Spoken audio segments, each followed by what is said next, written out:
Merangkai bunga bisa dilakukan secara sederhana dengan menggunakan dua jenis bunga saja. Membuat centerpiece atau hiasan tengah meja misalnya. Seorang international flower and event designer asal Filipina berbagi tipsnya untuk Anda dan berikut liputannya. Banyak yang menilai merangkai bunga adalah sekedar hobi, padahal flower arrangement bisa menjadi sebuah profesi.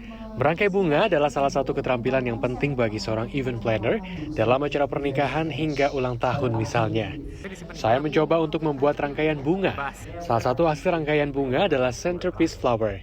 Rangkaian jenis ini biasanya disimpan pada meja makan. Untuk membuatnya, bunga yang saya gunakan adalah bunga hydrangea dan bunga gompi yang bertangkai panjang ini. Satu persatu bunga ini saya tancapkan dalam flower foam dengan peletakan yang sudah diatur. Ya, merangkai bunga ternyata tidak semudah yang saya bayangkan ketika saya langsung mencobanya.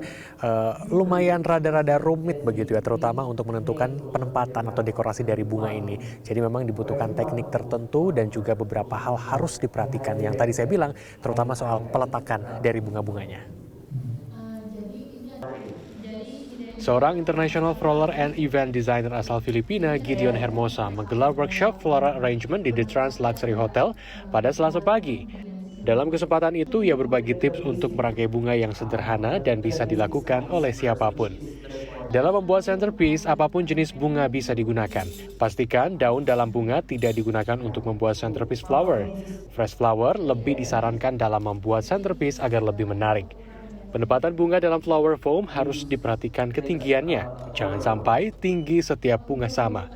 Dalam membuat centerpiece, menurutnya setidaknya terdiri dari dua jenis bunga yang berbeda.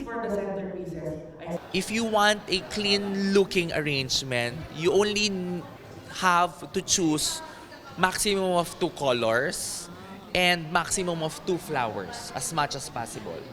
And when you arrange them, make sure it's always on the same line to make it look clean. Yeah. Because if you add more flowers, more variety of leaves or more flowers, it will look like a forest. So yeah, better if you only choose maximum of 2 elements and maximum of 2 type of flowers. Workshop ini dihadiri oleh banyak floral designer dari berbagai daerah di Indonesia. Bagaimana how to make a concept dalam wedding, dan kalau yang tadi didapat sih ya benar-benar tahu, jadi lebih ngerti lagi step by stepnya ya secara detail supaya klien itu langsung interest ke pakai kita sebagai wedding decorator. Susah nggak kalau untuk yang suka, mungkin ya nggak terlalu sulit. Tren bunga untuk tahun ini ya, tren untuk dekorasi tahun ini juga yang terutama tuh trik-trik ya. Tak hanya berbagi soal tips dan trik mendekor bunga, berbagai informasi lain juga disampaikan kepada para floral designer yang hadir. Kiki Haryadi, Rusman Rusmana, Bandung, Jawa Barat.